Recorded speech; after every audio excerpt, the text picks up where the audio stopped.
All right.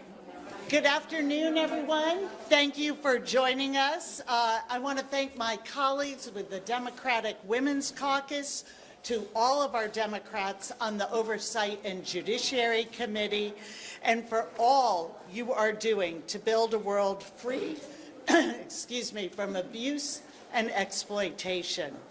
And above all, I want to thank the extraordinary women who are here, these extraordinary and courageous survivors.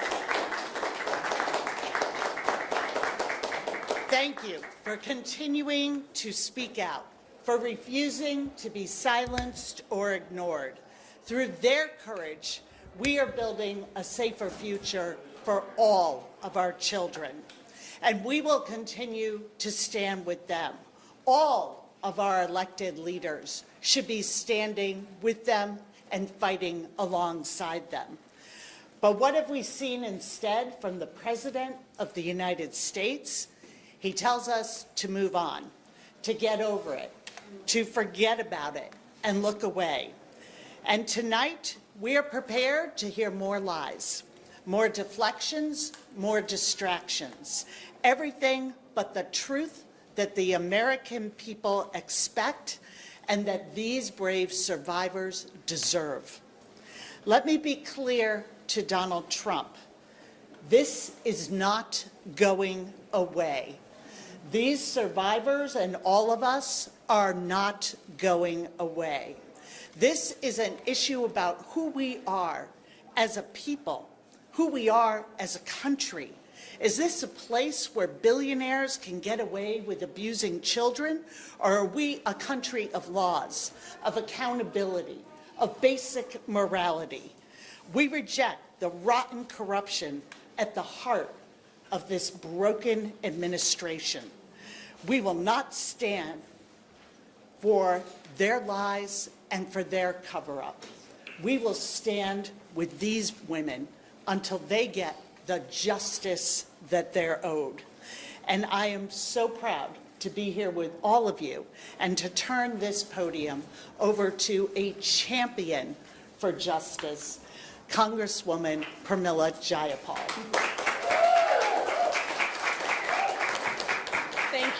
Thank you so much, Whip Clark, for your incredible leadership. Thank you to the DWC and Chairwoman Leisure Fernandez. And most of all, thank you to the survivors who have just continued to push for justice. You are inspiring all of us. And I especially want to thank and recognize my constituent. My constituent and an Epstein survivor, Marika Chartouni. Marika is, first of all, known by the survivors as the sleuth of the survivors. She has looked at all the documents and has been an incredible help to me as I have been looking at them as well. And she was also one of the first to answer the FBI's call in 2019 to talk about what she suffered at the hands of Jeffrey Epstein. And I'm just so grateful to you, Marika, for being here today. When Attorney General Pam Bondi appeared before the House Judiciary Committee 2 weeks ago, the world saw her turn her back on the survivors rather than apologize for the pain that her Department of Justice has caused them. Today, the world will see Donald Trump have to face these survivors right there in the House gallery and answer for why ambassadors and princes have been arrested in other countries, but here in America, not a single investigation has been announced into the pedophiles and the predators of Epstein's horrific sex trafficking ring. He must answer for why the Department of Justice has still refused to release 3 million remaining files, and why they continue the massive cover-up of a depraved Epstein class.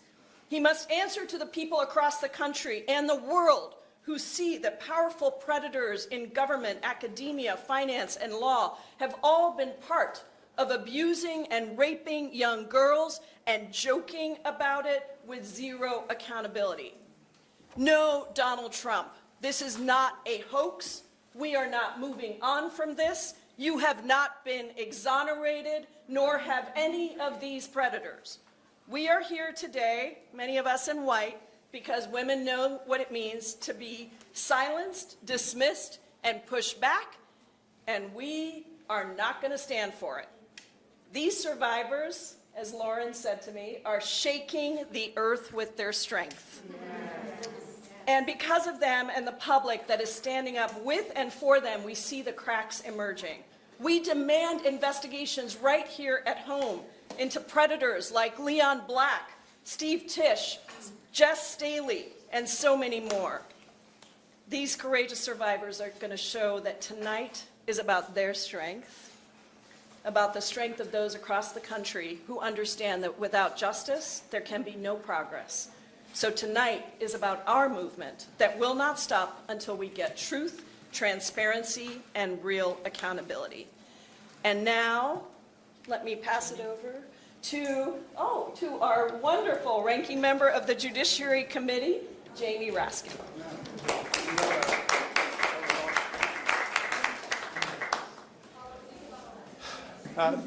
Good afternoon, everybody. I'm here with my guests to the State of the Union, Sky and Amanda Roberts. Sky is the brother of the late Virginia Giuffre. Amanda is his wife, and they have been passionate advocates for the rights and the interests of all of the survivors and victims of sexual abuse and rape and trafficking all over the country. And I know that everyone is glued to the discoveries that are coming out as we read through the 3 million of the 6 million documents that were compelled to be disclosed by the Epstein Transparency Act. And that's all to the good, because we're learning a lot there. But understand that making progress that way is a bit like finding a needle in a haystack. And it's not a haystack that's been arranged to make it easy for us to find the most relevant information. I would encourage everybody, in addition to looking online, and if you can, going over to the Department of Justice to look at the unredacted files, to read Virginia Giuffre's remarkable book, Nobody's Girl, because that book locates this entire controversy within the proper social context. She was a victim of child sex abuse before she got into the hands of Jeffrey Epstein and his sex trafficking ring with Ghislaine Maxwell. She was a victim of trafficking and rape and sexual abuse there, and she continued to wrestle with those issues throughout her life. And if you ask the question why this issue is not going away, it's not going away because there are millions of people across America who have suffered the same kinds of abuse, rape, trafficking, and exploitation that Virginia did and the women who are members of the Epstein survivor movement did. And there have been scandals at Michigan State and Ohio State and within many churches, within the Boy Scouts, in all of our hometowns.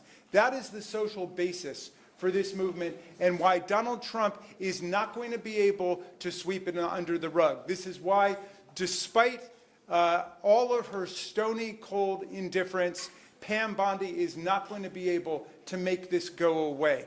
We have an entire country of survivors and people who are allied with the survivors, and we are going to insist that the truth come out, that justice be done, and the perpetrators be held accountable in every single case. That's the importance of us getting through this documentation to the underlying facts, and I want to thank all the survivors here for waking up every day, just like the people of Minneapolis, and going right back to the front lines of this fight. And tonight, that includes the State of the Union address, where the President is going to have to see that this is a nation of survivors and their allies. Thank you very much, Pramila.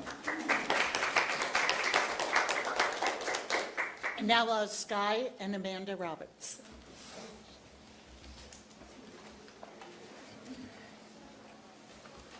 Good afternoon, everyone. My name is Amanda Roberts, and I'm the sister-in-law of Virginia Roberts Giuffre. I stand here for my sister, for my survivor sisters, and for every survivor around the world who has been forced into silence. Today is monumental. Today we say to this administration and to the nation that survivors deserve to be seen. We will not be moved, we will not be silenced, and we will not go away. We are continuing the path that Virginia laid down for us. Today, the president will speak about his agenda. He may say it's time to move on from this Epstein thing. Mr. President, today we are saying we will not move on and the world is not moving on.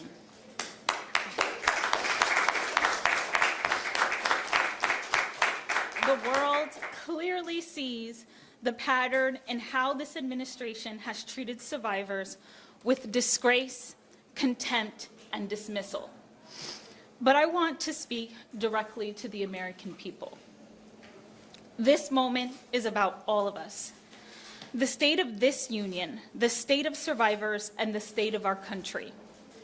And many of us feel dismayed, disrupted in spirit by the intentional chaos that has been created to distract us and desensitize us to the harsh realities of Jeffrey Epstein, Ghislaine Maxwell, and the horrific crimes committed by their rich and powerful friends. Today, as Americans, we find ourselves at a crossroads. We have a choice to make. As American people, what do we want for our future, and what do we want for our children? We can choose to let the Epstein case remain a stain on American history, another chapter where the rich and powerful escape accountability and survivors are told to be quiet. Or we, the people, can decide it is time for change. So don't look away from us. Don't look away from Virginia. And do not leave survivors behind once again. Stand with us. Hold space with our stories. Sit with our truths. Let them break you, move you, and reshape you to act. Together we can build a nation that is fair and true, a nation where money and power cannot bend the law, where title does not grant innocence, where every voice matters and every survivor matters. I'll end with Virginia's words. I look forward to the days when money and power don't stop the truth from coming out and the righteous prevail. Well, Sissy, today is the beginning of that day.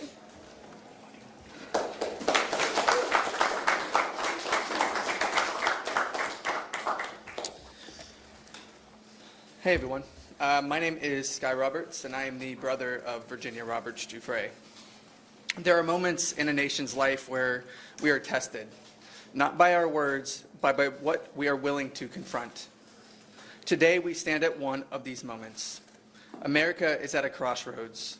We can choose to let the Epstein case remain a stain on our history, another chapter where the powerful are protected, the truth is buried, and survivors are asked to carry the consequences in silence. Or we can choose something different. We can choose truth. We can choose accountability. And we can choose to build a country where no one, no matter how wealthy, connected, or politically insulated, stands above the law. Today, we are here proudly representing our sister, Virginia Roberts Giuffre. Standing with members of Congress and with survivors across the nation and across the world. Because Virginia's story is the story so many survivors know too well. A mountain of obstacles that seem impossible to climb. Pain so deep, it doesn't fit into words.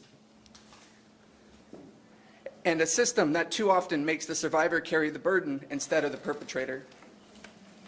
But I am here to say proudly and with absolute conviction that what Virginia did for this world will not be in vain.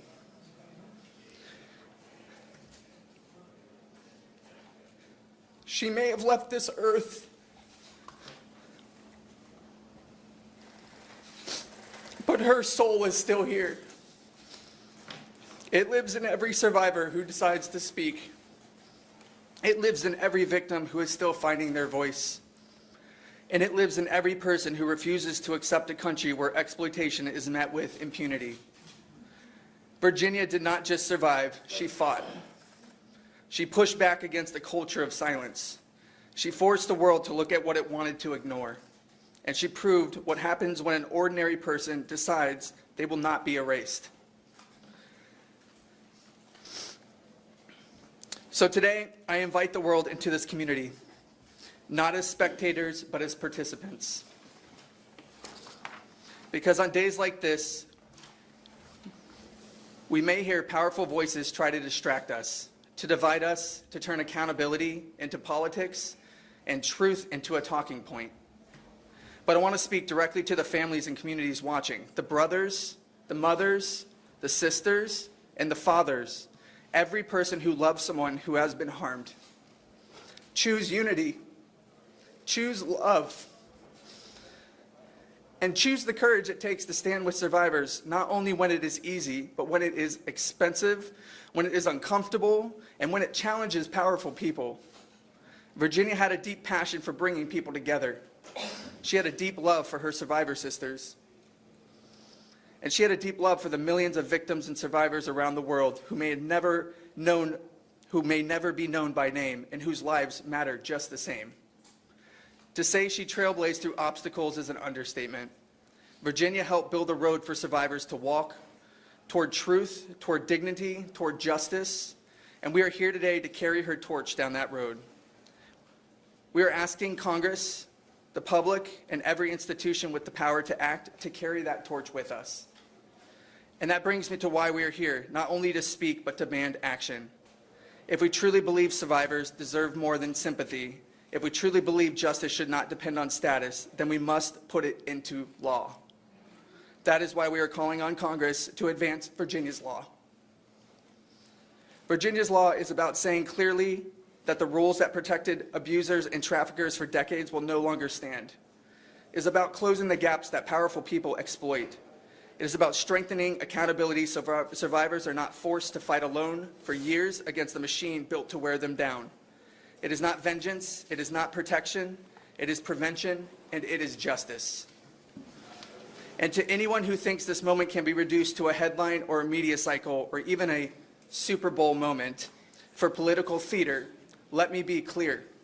The only thing more powerful than hate is love. And this is not going away. We will not stop until the truth is faced and justice is pursued for Virginia, for her survivor sisters, and for every victim and survivor around the world who deserves to know that their lives are worth more than someone else's reputation. Thank you.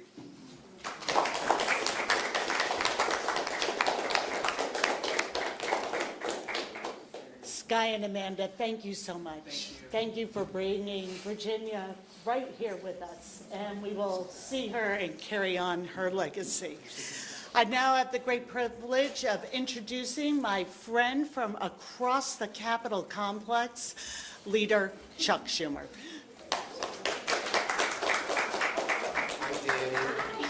How are you? Well, good afternoon, and thank you for accommodating me, everybody. Look, while we're here, the truth must come out. Trump says he's going to give a long speech tonight, but there's one thing he refuses to talk about, the Epstein files. Trump campaigned on releasing the files, but now 1 year into his presidency, he calls them a hoax. Shame on him. He says the American people need to move on. We're not moving on, are we? That is outrageous to say move on. That's an insult to the victims and the survivors standing behind me. For years, survivors of Epstein's abuse were ignored, they were doubted, they were dismissed. But their presence here at the State of the Union sends a clear, powerful message. Survivors will not be silenced. My partner in our legislation. The powerful will be held accountable. We will not rest until that happens. And no one, not even the president, is above the law. Trump cannot continue to bury the truth. The full Epstein files must be released now. Nearly every single member of both chambers, Democrat, Republican, Independent, worked for the Epstein Files Transparency Act. But for 3 months, Trump's Justice Department has broken the law, blacking out page after page. This is their version of releasing the files. That's it. That's all they do. See? Shame is right. This is not transparency. It's a cover-up. Survivors deserve justice. That's why I'm proud to have introduced Virginia's law with Democratic Woman Caucus Chair Leger Fernandez, thank you so much, to eliminate the federal statute of limitations, barriers that have kept too many survivors from pursuing justice. There can be no half measure of justice. The American people and the brave survivors stand behind me deserve the full truth. And a statute of limitations on something like this, when women go through things that are so painful and have to wrestle and grapple with it for the rest of their lives, it should be up to the victim when there's a prosecution, not up to some law that has no knowledge, really, in a certain sense, of what these people have gone through. When President Trump looks into the crowd tonight to give his speech, he will also look into the faces of the survivors behind me. Trump knows he can't keep hiding. Trump knows it's time to end the secrecy and release the full Epstein files. Now, he says he doesn't know it, but he will know it. We're going to make him know it. That's why you're here tonight. The survivors have waited long enough. The time for justice is now. And I truly want to thank the many Epstein survivors standing with us here today. You've undergone unimaginable pain, unimaginable pain. And I know you live with it constantly. You can't make it go away. It happened. You live with it. But these beautiful people, instead of cursing the darkness that is part of their lives because of what happened to them, are lighting a candle. Lighting a candle to make sure this doesn't ever happen again. Thank you for that courage. Thank you for that inspiration. And now I want to turn it over to Danny Bensky. She's a New Yorker and a survivor who I'm so honored is my guest at the State of the Union tonight. Danny.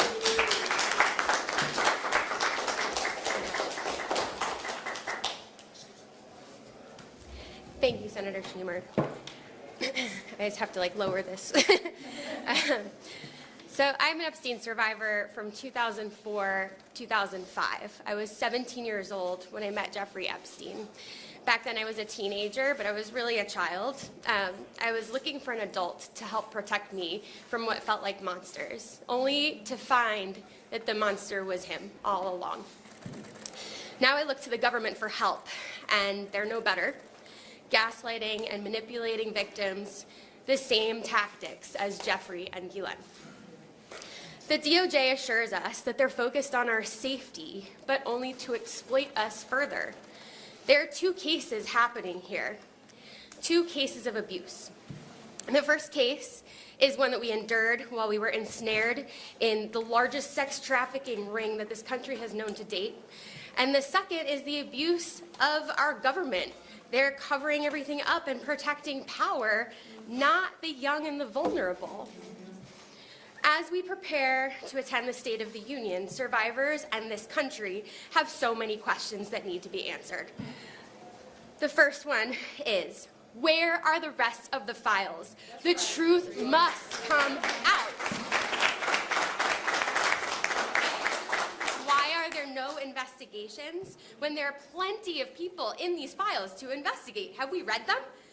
Why is the FBI director out there partying like a college kid when he should be investigating the vast criminal enterprise? This administration needs to do better. How can anybody feel safe in this country when our president's sympathies are going to the former Prince Andrew and not to survivors? There are a few things that really need to be done immediately. First is the release of all of the files, which we know. Next is to hold accountable those who continuously exploit. And the third is to pass Virginia's bill. We need to pass Virginia's bill because justice should never, ever expire. Release the damn files.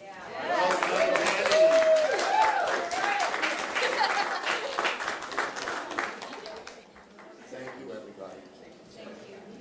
We'll now hear from Ranking Member Robert Garcia.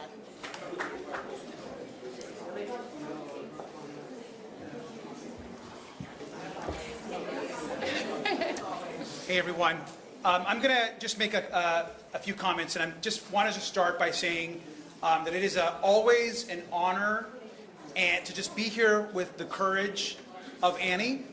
For those that don't know, Annie Farmer and her story and the story of her family, we are always in awe of you and of everything that you and your family have gone through. We just want to know that we love you and we support you, always. I also just want to thank the whip for her leadership, also to all of the women in our caucus that are providing so much support to the survivors, that are part of our investigation, that are leading on this issue. I know that both of our committees are so grateful. Not Judiciary, Oversight Democrats, our Democratic women are leading the way on this issue, and we are forever grateful to every single one of you for your leadership, your voice, and your courage in uplifting these incredible women. So thank you so much for that. And I just want to remind the President and the Attorney General that they are right now in violation of the law. And when the President makes his speech tonight, he is going to know that looking back at him will be numerous survivors of Epstein's abuse, and that he is facilitating the single largest cover-up in modern American history. It's the single largest cover-up in modern American history. And who are we protecting? Why are we protecting powerful, wealthy, connected men? Why are we protecting billionaires from justice? Because we're always going to center the survivors. The single most important part of our investigation and what we're guided by is justice for Annie. It's justice for Maria. It's justice for so many that have been wronged, harmed, and terrorized by not just Jeffrey Epstein and Ghislaine Maxwell, but by the co-conspirators and all that helped them commit their abuse. Let's be clear, over 50% of the files have still not been released to the public. And we know as early as just today and yesterday, there are numerous files that we have confirmed that are missing from the DOJ that we know exist, including accusations, and serious accusations, not just against the president, but against others. It's time to release the files. It's time to center their survivors. And the president should know that even though he wants to call this a hoax, that our investigation is just getting started.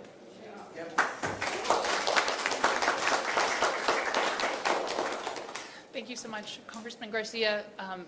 Your leadership has meant so much to myself and to so many of us. The government's original sin in this case was not following up in any way on my sister, Maria Farmer's 1996 report to the FBI about Epstein and Maxwell and the powerful circle that surrounded them. Since that time, the girls and women who were abused by these criminals have been repeatedly neglected and re-victimized by our own government. The recent release of materials highlights this, as the names of many powerful individuals remain redacted, while the names, personal data, and even images, nude images, of many victims were released. Rather than apologize for this failure, this DOJ has doubled down on denial and distraction. We are tired of the games. When those we elect to office misuse their positions, it harms us all. We are here to remind our elected leaders and other Americans that there is always a choice. You can sit by and watch the abuse of power, as so many wealthy, educated, connected individuals did in the Epstein case. Or you can do the right thing, the courageous thing. You can speak out the way my sister Maria Farmer did because of her concern for her younger sisters. You can speak out the way Virginia Roberts Giuffre did after she looked down and saw her daughter and knew she deserved safety and protection. I know that courage is contagious because these women inspired me to find my voice. And the more I have used it, the more I have heard from others who are speaking out about their own experiences of abuse and standing with us in demanding true transparency, the whole truth that survivors and the American people deserve. Thank you.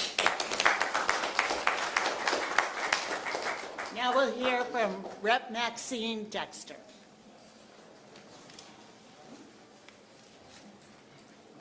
Good afternoon. I'm honored to be here. I am Maxine Dexter, a mother, a physician, and the proud U.S. representative for Oregon's 3rd, and I'm deeply honored to have Lisa Phillips here as my guest tonight for the State of the Union, a survivor of Epstein's abuse, a powerful voice for justice, and she will attend the State of the Union tonight on my behalf. Tonight, as Epstein survivors like Lisa stare down our government, a government that has failed them for decades, you will all bear witness to an important shift in power in this nation. The wealthy and influential have persistently been shielded from accountability for their actions.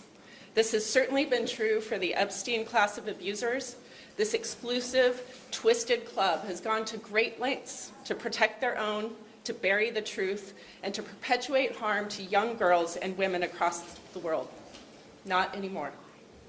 Tonight, as Trump tries to spend his first year in office as anything other than a crusade to protect himself and the Epstein club of abusers, Lisa's presence, the survivors' presence, makes clear that the powerful will not be protected.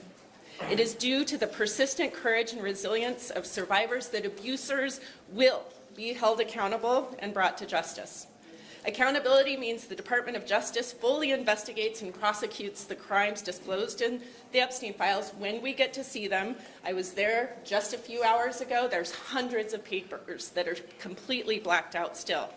The brave women who have persistently advocated for transparency and accountability deserve our deepest respect and gratitude. Thank you, Lisa. Thank you all for being here, for your voice, for your courage. You've helped us protect our girls, my girl, from evil and have sheltered and will help us unshelter the powerful who have been hiding too long. I proudly stand with you, demanding the time of protecting abusers to come to an end. Thank you, and I'm going to yield to Lisa Phillips now. Thank you.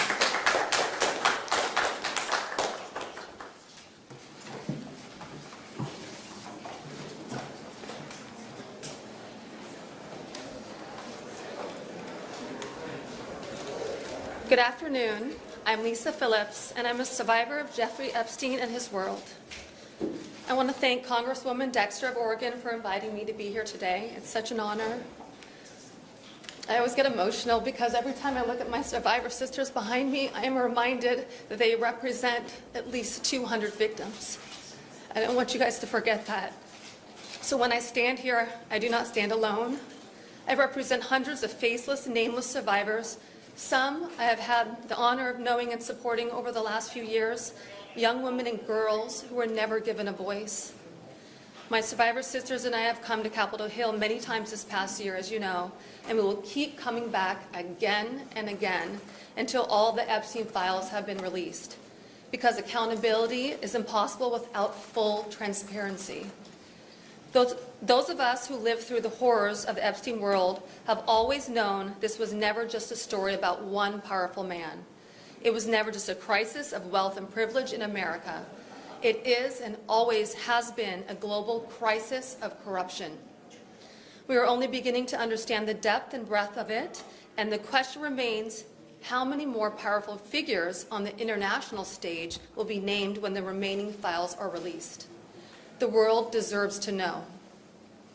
That is why it has been an honor to recently speak with elected officials in several European nations. urging each country to launch independent investigations into every single person of power named in these files. Every person named. Some may have committed no crimes. Some may have. But every person connected to wrongdoing in Epstein's world in any nation must be investigated and, if appropriate, held accountable. Every single one. We're not going away. We're not fading into silence. Thank you.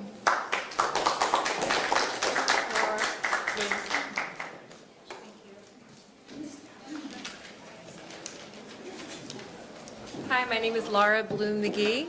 My remarks are very short because my survivor sisters have said a lot.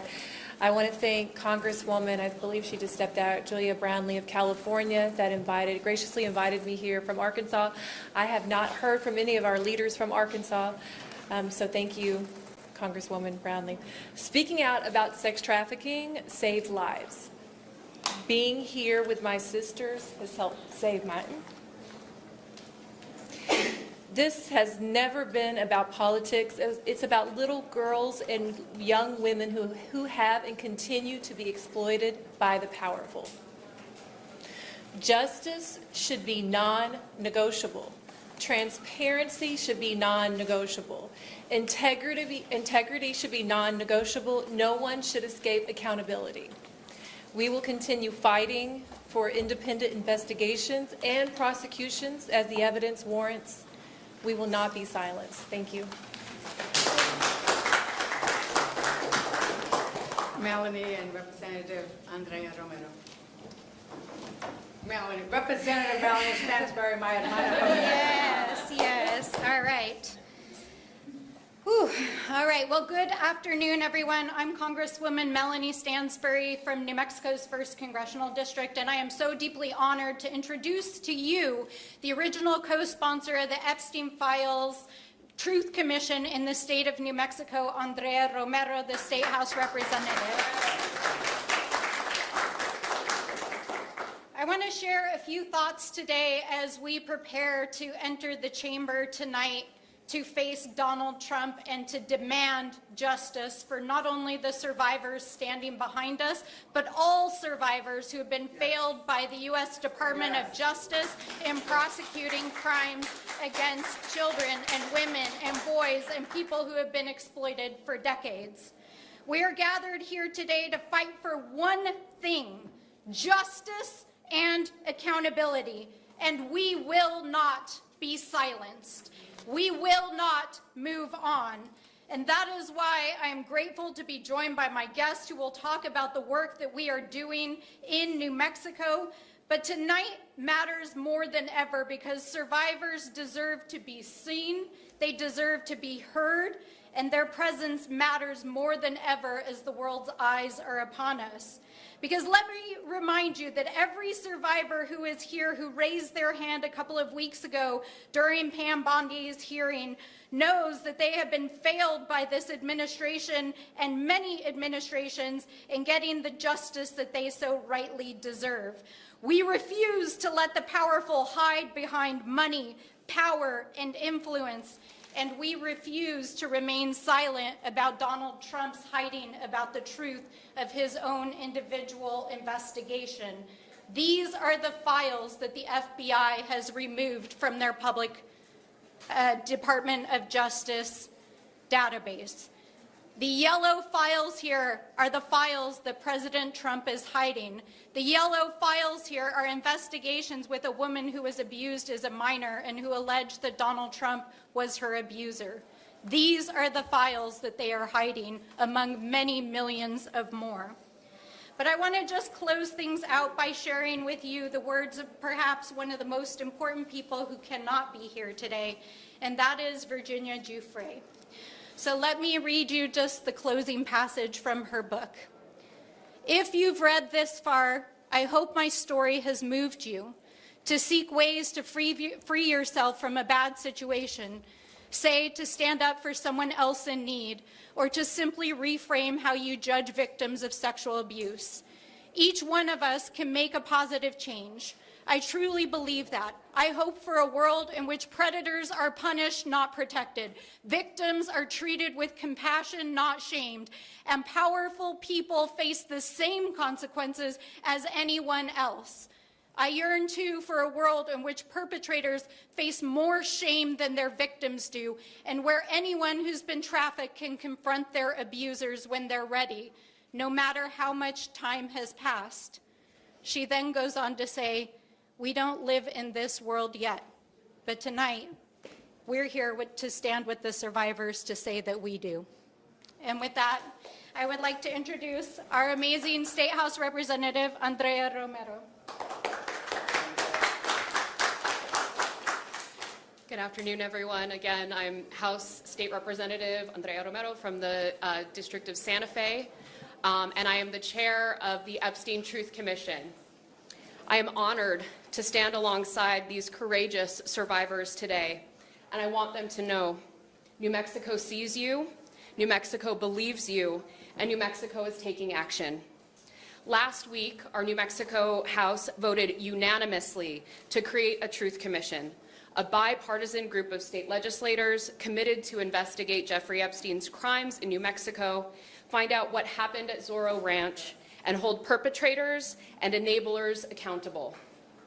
If merited, we'll turn these files into trials. Yes. Our commission will pull together the full story of what happened in our state. We will determine whether local and state officers appropriately responded when survivors came forward. We will use our subpoena power to compel witnesses to share what they know. And we will create a safe, survivor-centered space for victims to be finally heard. We are already working. We held our first meeting the morning after the commission was approved because we will no longer wait for the answers we should have had years ago. This is about the truth.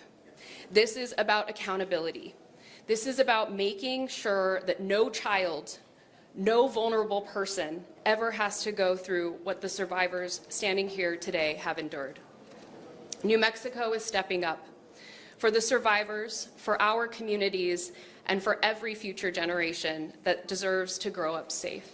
I want to thank you all and thank you for this opportunity. So the last survivor that we will hear from tonight, and I want to re-emphasize the point that was made earlier, that each one of these survivors who has come to speak today, each one of the family members who has come to share their tears with us today represents hundreds. Represents hundreds. Think about that. Think about the number of girls and women who were abused over the decades.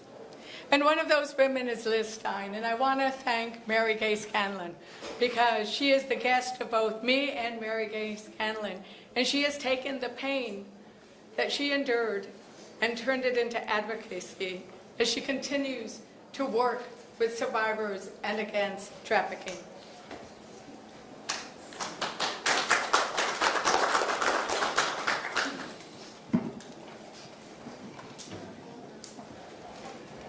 My name is Liz Stein.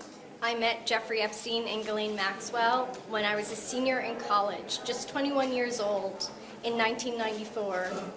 My involvement with them lasted approximately 3 years. Before the State of the Union, it is worth asking ourselves what our state of moral courage is. Human trafficking persists largely due to our cultural discomfort with directly naming sexual violence. Talking about sexual assault not only makes us uncomfortable, it exposes failure.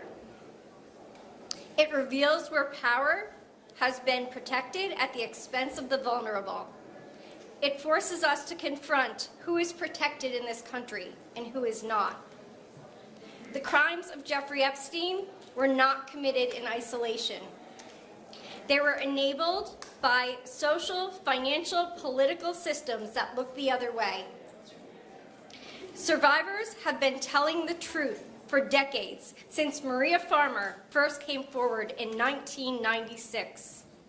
The late Virginia Giuffre endured public scrutiny and character assassination, but the release of the files confirmed that what she was saying all along was the truth. For more than 30 years, survivors have pushed, fought, testified, and organized to bring attention to the crimes of Epstein and his associates. Trauma does not operate on a legislative timeline. Justice delayed by law is justice denied by design. Around the world, investigations have reached the powerful, but our Department of Justice and this administration have handled the release of information in a way that leaves survivors and the public asking why the United States appears reluctant to lead on accountability in a case that happened largely on our soil. The world is watching. Survivors are watching. And it is embarrassing that we are not setting the standard. Courage is contagious, but so is impunity. We the people was never meant to mean we the powerful. Accountability is not vengeance. It is fidelity to the rule of law, which is the baseline requirement of a functioning democracy. History will not remember how carefully we avoided discomfort. It will remember whether we demanded the truth. Thank you.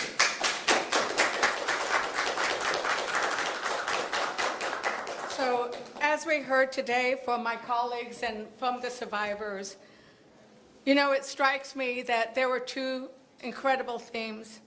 One is that the courage and the persistence of the survivors to expose the horror of the sexual crimes and abuses that happened during the Epstein ring was not only to decry the idea that women can be used, abused, and then discarded.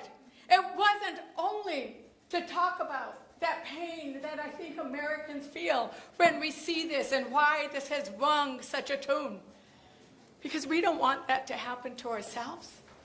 Even though 1 in 4 women suffers sexual assault, we don't want it to happen to our children, to our sister, to our wives. But we also are seeing in this moment that these women are some of the most powerful and consequential women of generations. Yes. Of generations. Because they have brought us to a moment where they are saying it is not okay for us to live in a society where the rich and the powerful and the well-connected get away with anything and everything, and that is what has happened until today and until you all started and did stop. Because it was your persistence, it was your courage that is contagious that has brought us here. And it has brought us to a point where 3 million files have been released, 3 million have not. 3 million have not. And it has brought us to a point where we know that even as those files are released, that the Epstein survivors, the up to 1,000 girls and young women, don't have recourse. Because when the Department of Justice refuses to criminally investigate, they cannot sue civilly. So that is why Virginia's law is so important. It is important that we pass Virginia's law because the abusers should not have time as one of their weapons. And right now they do. Because right now the statute of limitations is 10 years. And what can you do in 10 years? You are simply recovering from the trauma that you have gone through. And so that is why we are hoping that everybody, and that it is a bipartisan effort to pass Virginia's law. Not only to honor your sister and your sister, but to honor all the women and men and boys and girls that get abused. Because what the Epstein survivors have taught us And what this moment is about is that we matter. That we matter. That people who are not powerful matter. That, as Liz said, we the people is not we the powerful. That we the people in this moment is what this Constitution was made for. This Constitution that we are celebrating was made for this moment, where we will say no. It is not okay to always favor the rich and powerful and well-connected, but it is important that we stand up for those who are scared and vulnerable and weakened and preyed upon. Whether that is because you're hungry or you need health care or you need protection or you need somebody to be investigated criminally, which I think we need to have a whole lot more of that happening. And with that, I just want to thank the Epstein survivors and tell you that our votes are with you, and we will always be with you. As chair of the Democratic Women's Caucus, I thank you for coming today. And we have a little bit of time. I don't know how much time we have before. We don't have any time, because we have to go vote. So is that right? We're all going to just go vote. Votes have been called. So thank you so very much.